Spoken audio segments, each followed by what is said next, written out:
E aí, meu povo lindo, tudo certo, tudo massa?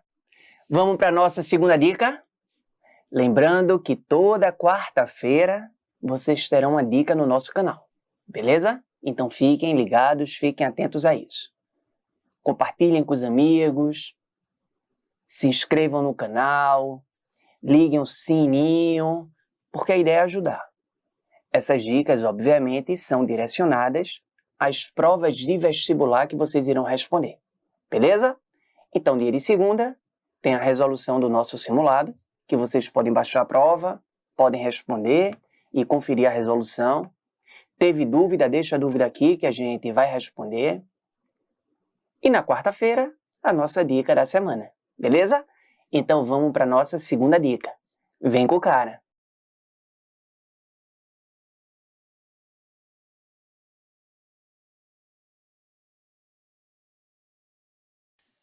Vai ser uma dica sobre o governo de Pombal. E aí, por favor, anotem algumas coisas no caderno de vocês. Primeiro, Pombal, ele foi ministro do Reino de Portugal. Pessoal, esse cargo de ministro do Reino, ele pode ser associado a uma espécie de primeiro-ministro. Só cuidado, tá? Pombal, quem quiser colocar no caderno, ele governou Portugal de 1750 a 1777. Foram 27 anos de governo de Pombal. E naquela época, não existia em Portugal uma Constituição. Então não achem que Portugal na época era uma monarquia parlamentarista. Pelo menos oficialmente não. Portugal era um país absolutista. Sendo que o rei de Portugal, chamado de Dom José I, ele é tido pela história, principalmente pela história portuguesa, como um rei medíocre. Ou seja, ele era rei, mas ele era completamente perdido no ato de administrar.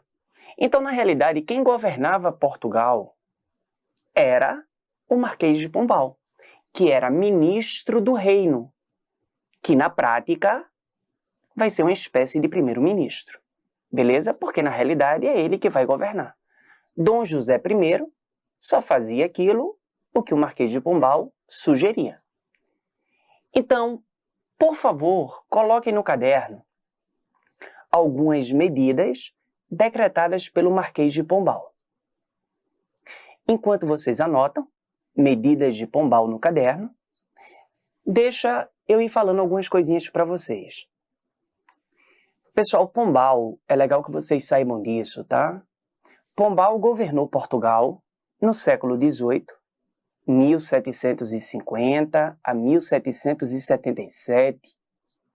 E vocês sabem que no século XVIII estava acontecendo lá na Europa um movimento filosófico, um movimento intelectual, chamado de Iluminismo. E um filósofo iluminista chamado de Jean-Marie de Voltaire, ele propôs o que a história chama de despotismo esclarecido. E o que é o despotismo esclarecido? Quem quiser anota no caderno. É a fusão, é a união do absolutismo com as ideias liberais. Traduzindo, o despotismo esclarecido é um governo centralizador, todos os poderes continuariam nas mãos do rei, no caso de Portugal, na mão do Marquês de Pombal, mas esses poderes deveriam ser utilizados a serviço da burguesia. Deviam, esses poderes, ser utilizados a serviço da sociedade. Então, isso é o que a gente chama de despotismo esclarecido. E Pombal, coloque no caderno, ele foi o representante do despotismo esclarecido em Portugal. O representante déspota esclarecido português foi o Marquês de Pombal. E aí lembrem que o iluminismo, consequentemente o despotismo esclarecido, o iluminismo ele tem algumas características.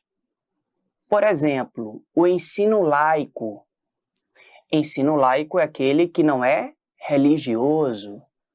O despotismo esclarecido, o iluminismo, tem como característica o racionalismo, o empirismo, as explicações cientificistas, o predomínio da razão em detrimento à fé. Então é legal que vocês tenham isso em mente, tá? Beleza? Então vamos lá. Medidas decretadas pelo Pombal. Primeira medida. Pombal, ele racionalizou os impostos em Portugal. Pombal, ele fez uma reforma tributária lá em Portugal, buscando dessa forma racionalizar a cobrança de impostos. Segunda medida.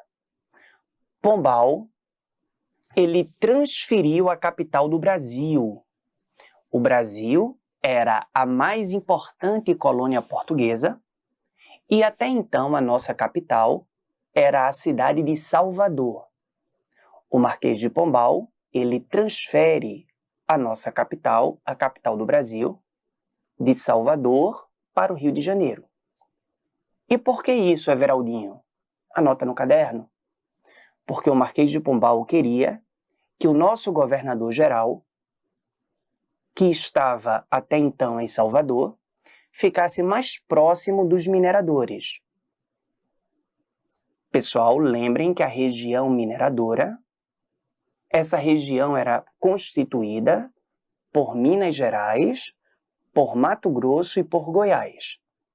Então, obviamente, a capital do Brasil sendo o Rio de Janeiro, o governador-geral estaria mais próximo dos mineradores. Portanto, seria mais fácil cobrar os impostos desses mineradores. Beleza? Até porque é legal que vocês coloquem isso no caderno, tá? Até porque isso já apareceu em provas. O Marquês de Pombal, ele foi um déspota esclarecido. O Marquês de Pombal, ele concentrava poderes em suas mãos, mas ao mesmo tempo, ele usava esses poderes tomando como base a ideologia, os princípios iluministas. Mas, pessoal, o Marquês de Pombal ele foi liberal para Portugal, tá? É tanto que eu falei para vocês agorinha, ele racionalizou, ele reduziu os impostos lá em Portugal. Mas com relação ao Brasil, não, tá? O despotismo, o liberalismo, o pensamento progressista do Marquês de Pombal servia apenas para Portugal, tá? Para o Brasil, o Marquês de Pombal, ao contrário. Ele decretou um arroxo tributário.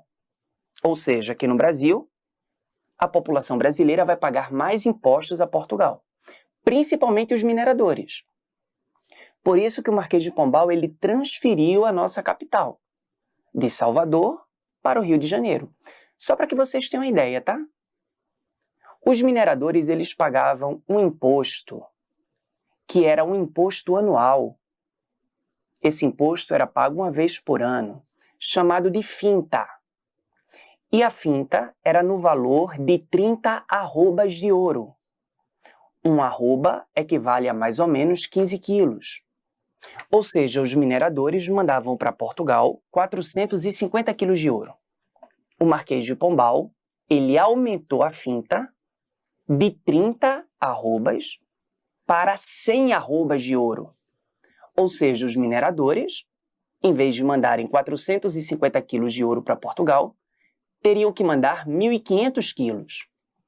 Inclusive, coloquem no caderno, não custa nada, que esse arroxo tributário decretado pelo Marquês de Pombal, esse aumento de impostos decretado pelo Marquês de Pombal, lembrem, tá? Esse aumento de impostos aconteceu para com a população brasileira. Lá em Portugal, o Marquês de Pombal ele era liberal. beleza? Ele vai racionalizar os impostos lá em Portugal, mas aqui no Brasil não. Então, esse aumento tributário, esse aumento da finta para sem arrobas, acabou servindo de causa para uma conspiração que vai acontecer aqui no Brasil, que vai acontecer lá em Minas Gerais, chamada essa conspiração de Inconfidência Mineira. Conspiração essa que desejava a independência do Brasil. Mas, pessoal, sobre a Inconfidência Mineira a gente vai falar em uma outra dica, beleza? Só quero que vocês entendam isso. O Marquês de Pombal, para Portugal, foi um déspota esclarecido. Se deixando influenciar pelo iluminismo, o Marquês de Pombal procurou ser o mais liberal possível para a população portuguesa. Para a população brasileira, não. É o pacto colonial sendo imposto, sendo afunilado ainda mais. E como última medida decretada pelo Marquês de Pombal, coloquem no caderno, o Marquês de Pombal, ele expulsou os jesuítas do Brasil. Até porque, pessoal, a gente sabe que na época, os jesuítas, em troca de propina, pessoal, cuidado, tá? Eu estou falando do Brasil do século XVIII. Então não levem isso para o lado pessoal, eu estou apenas reproduzindo o que os livros de história falam. Então, não deturpem, por favor, as minhas palavras, porque obviamente eu não estou dizendo que os jesuítas eles praticam isso até hoje, nem estou dizendo que foram todos os jesuítas. Então, cuidado, tá? Mas a gente sabe que alguns padres jesuítas, na época, em troca de propina, eles escondiam o ouro dos mineradores. Inclusive, esses padres jesuítas escondiam o ouro dentro da imagem de santos. Santos esses que eram feitos de madeira, sendo que esses santos, essas imagens de santos, eram imagens ocas. Então, como a imagem era oca, os jesuítas colocavam o ouro dentro dessas imagens, para que os mineradores escondessem aquele ouro e, obviamente, não precisassem pagar os impostos. É por isso que a gente chama esses santinhos de santos do pau oco, que é uma forma de contrabando, né, pessoal? Que é uma forma de sonegação fiscal. Beleza? Entendido isso? Então vamos embora para a nossa questão? Vamos nessa? Vem com o cara? Em 1750, Dom José I, lembrando que Dom José I era o rei de Portugal, sucede seu pai no trono de Portugal. Com a mudança do rei, entra em cena Sebastião José de Carvalho e Melo, que recebeu o título de Conde de Oeiras e 10 anos mais tarde se tornou o Marquês de Pombal. O futuro Marquês de Pombal fez-se embaixador em Londres e depois foi embaixador em Viena. Entre as reformas promovidas pelo Marquês de Pombal, a gente destaca exceto. Cuidado com isso, viu? Se eu quero exceto, eu quero que você marque a alternativa que fala de medidas que não foram decretadas pelo Marquês de Pombal. O comando da questão é: o Marquês de Pombal decretou várias reformas, exceto... Então vamos lá. Letra A. O Marquês de Pombal, ele estimulou, ele fomentou as capitanias do Grão-Pará e Maranhão, introduzindo nessas capitanias o trabalho escravo, a fim de permitir a exploração das drogas do sertão. Verdadeiro, tá, pessoal? Drogas do sertão, quem quiser coloca no caderno. Drogas do sertão eram produtos tipicamente brasileiros. Pessoal, não tem problema nenhum eu dizer que esses produtos eram especiarias brasileiras. Por exemplo, a castanha do Pará. a baunilha, tá? E muitas dessas drogas do sertão, elas eram encontradas na floresta amazônica. Então, perfeito. O Marquês de Pombal, lembrem, com relação ao Brasil, ele afunilou, ele fortaleceu o pacto colonial. Ou seja, ele estimulou uma maior exploração sobre o nosso território. Beleza? E uma das formas de se explorar o Brasil era através das drogas do sertão. Tá bom? Letra B. O Marquês de Pombal apoiou as atividades dos jesuítas.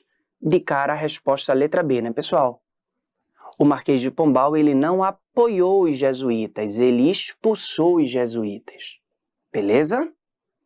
Letra C. O Marquês de Pombal transferiu a capital da colônia portuguesa na América, colônia essa chamada de Brasil. Então, transferiu a capital do Brasil de Salvador para o Rio de Janeiro, como forma de fortalecer militarmente o centro da colônia, por sua posição estratégica de ligação do sul com o norte da colônia. Perfeito, tá? Fortalecer militarmente o sul do Brasil e aproximar o governador-geral dos mineradores. Beleza? Letra D. O Marquês de Pombal retomou o controle de mecanismos comerciais e fiscais do mundo colonial, traduzindo, tá, pessoal? Se ele retoma o controle de mecanismos comerciais e fiscais sobre o mundo colonial, significa dizer que com relação ao Brasil, com relação à colônia, ele aumentou a fiscalização. Aumentou a fiscalização e aumentou os impostos. E para isso, ele decretou o fim das capitanias hereditárias. Beleza? Então a letra D está perfeita. Como a questão está pedindo o que o Marquês de Pombal não fez, como a questão está pedindo exceto, resposta letra B de bola. Espero então que vocês tenham curtido a nossa segunda dica. Pessoal, quando aparece uma questão falando sobre o Marquês de Pombal, o aluno muitas vezes acaba se perdendo. Espero que isso não aconteça contigo, tá bom? Teve dúvida? Deixa a tua dúvida aqui no nosso canal, que a gente vai esclarecer todas elas. E fiquem ligados, porque na semana que vem tem mais uma dica para vocês, tá bom? Um beijo para todo mundo e até o nosso próximo encontro, se Deus quiser.